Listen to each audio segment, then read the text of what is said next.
las ondas y ahora la absorción de la radiación. Aquí vemos al emisor de las ondas y aquí al receptor de las ondas. Estas ondas son de tipo electromagnéticas, o sea que no necesitan un medio para propagarse. Pero si colocamos un material en medio de nuestros dos objetos, por ejemplo el ladrillo, la intensidad de la radiación con la que recibe el hombre puede ser inferior. Pero si colocamos el aire o un vacío, que viene siendo lo mismo, la radiación aumenta, ya que la absorción de la radiación con la que recibe el hombre o la intensidad disminuye según el grosor del material que se interponga entre nuestros dos objetos.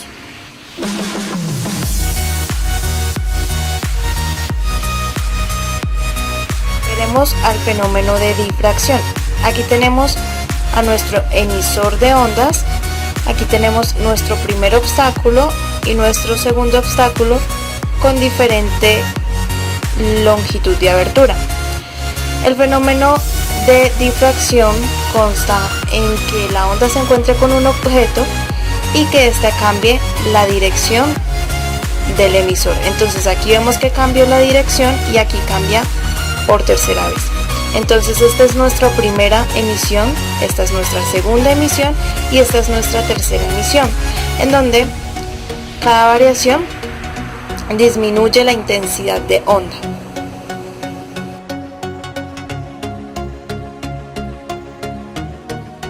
Fenómeno de interferencia, que es diferente al de difracción.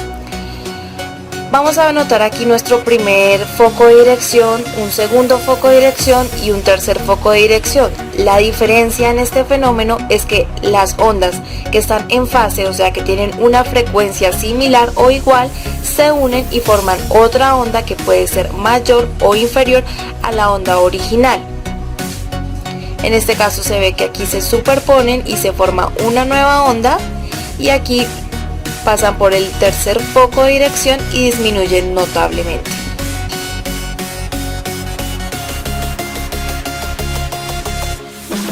De reflexión, en esta parte encontramos la imagen, aquí un rayo incidente que choca con un espejo y aquí el rayo reflejante, que es el que percibe el ojo y crea la imagen de reflexión.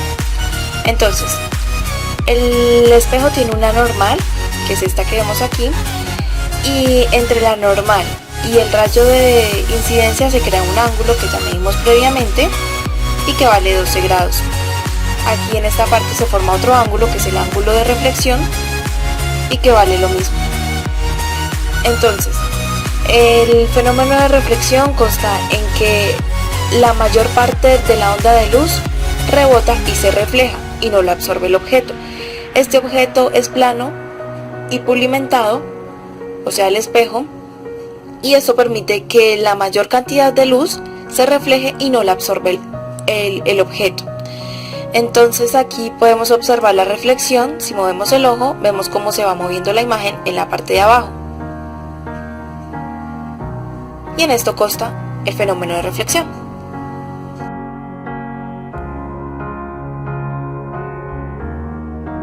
Los espejos cóncavos y convexos. Empezaremos con un espejo convexo, en donde la imagen que refleja va a ser una imagen virtual y más ampliada. ¿Por qué? Este es el rayo incidente, choca con el espejo y se refleja, y estos rayos no se van a chocar entre sí según los puntos en el que esté el espejo. Nunca se van a estar chocando, siempre van a abrirse. El foco de un espejo convexo se encuentra al lado derecho, que es por donde pasa cada rayo, y ahí es donde se encuentra. A diferencia de un espejo cóncavo, en donde la imagen es real, invertida, y que el foco está al lado izquierdo, aquí está, y que la imagen pues va a ser invertida, porque los rayos sí se chocan entre sí, y eso genera una imagen invertida.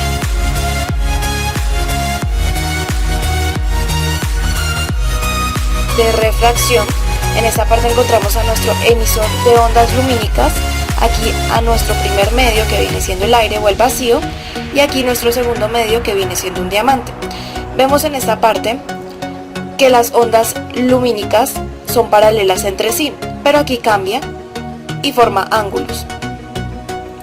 El fenómeno de refracción consta en el cambio de dirección de las ondas por diferencia de la velocidad de la propagación de las mismas. Entonces aquí vemos cómo cambió la dirección porque la velocidad es distinta. Aquí vemos cómo vuelve a cambiar la dirección ya cuando sale del segundo medio otra vez al primero, y aquí se crea una normal que son líneas imaginarias respecto al diamante y se forman ángulos.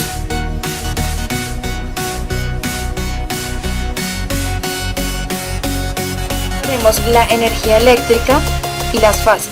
Por este lado tenemos cada uno de los electrodomésticos. Aquí vemos el carril de voltaje, que es de 230. Aquí se abre o se cierra el circuito, aquí se enciende o se apaga el electrodoméstico, y aquí notamos las fases: fase 1, fase 2 o bifásica y la fase 3 o trifásica. Cada uno de los electrodomésticos necesita una cantidad adecuada de amperios, que al tener otra cantidad no establecida tiende a tener un mal funcionamiento. Aquí vemos la conversión de los amperios a los vatios o a los kilovatios. Cada circuito tiene su polo a tierra y su neutro. Su polo a tierra es para que la descarga eléctrica llegue exactamente al electrodoméstico, y el neutro evita que el humano que esté manipulando el electrodoméstico reciba tal descarga eléctrica.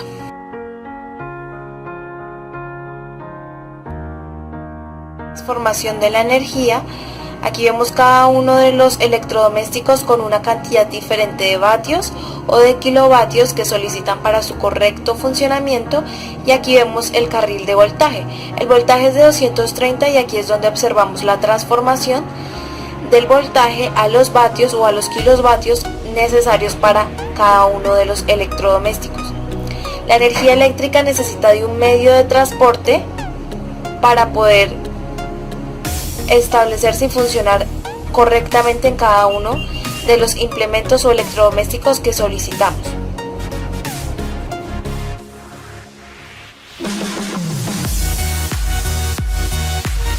La energía y el movimiento. Y empezamos por definir movimiento.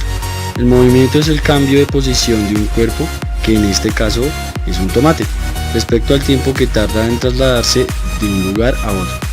Y el punto de referencia es desde donde inicia hasta aquí, que sería su trayectoria. Y aquí podemos observar el cambio de posición de nuestro tomate.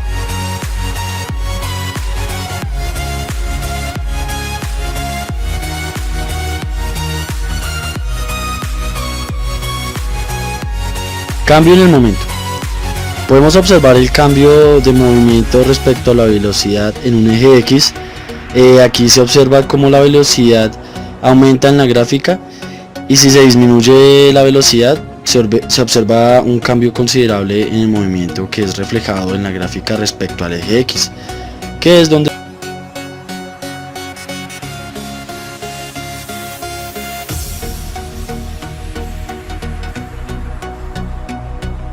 la energía cinética respecto al cambio de velocidad. Se observa que el cuerpo está en reposo, no tenemos una masa en este momento, pero tenemos la velocidad y la podemos cambiar. A medida que aumenta la velocidad, la energía cinética va aumentando, como lo podemos notar aquí. La proporción de los dos valores es igual, y la energía cinética se basa y se produce por el movimiento que tiene un cuerpo, y se conoce como el trabajo que necesita para acelerar y llegar a una velocidad determinada. Lo podemos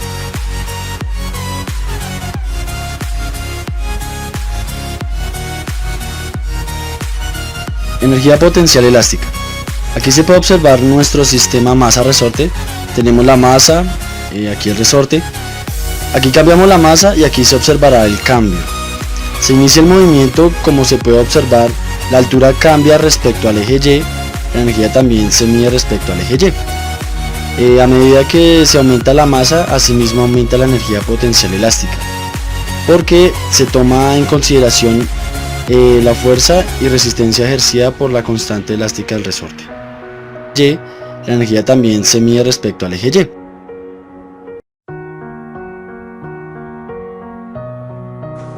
En la descripción del movimiento, en la cosa de aceleración, primero que todo, primero se escoge un carro, se arrastra a este lugar. Luego de estos punteros se arrastran al carro, así. Se escoge propiedad, en propiedad se escoge driving force en X. Luego en la otra se escoge aceleración en X. Luego se arrastra otra vez al carro. Y aquí se le pone una propiedad de velocidad en X. Luego pues le damos valores. Vemos cómo aumenta. Y así sucesivamente. Y así va aumentando en la tabla. Y llega un punto en la tabla en donde pues cuando llegue a la meta pues corta.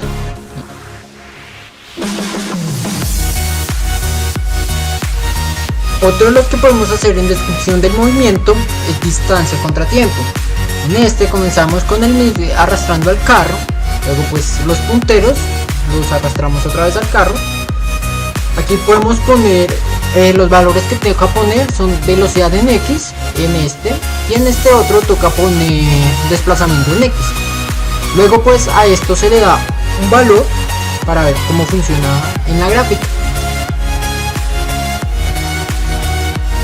lo cual podemos ver en la gráfica es su aumento y la forma en la que se le van dando varios valores, se ve cómo aumenta. Y pues esto nos muestra que es un movimiento en forma de curva.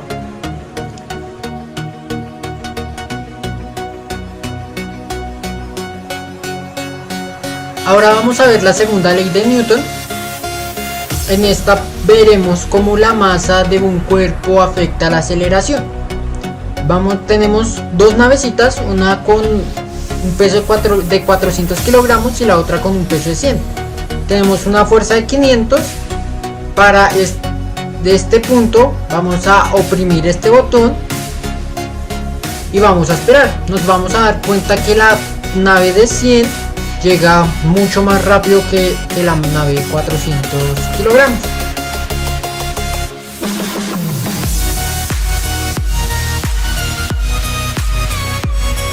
Ahora vamos a escoger peso.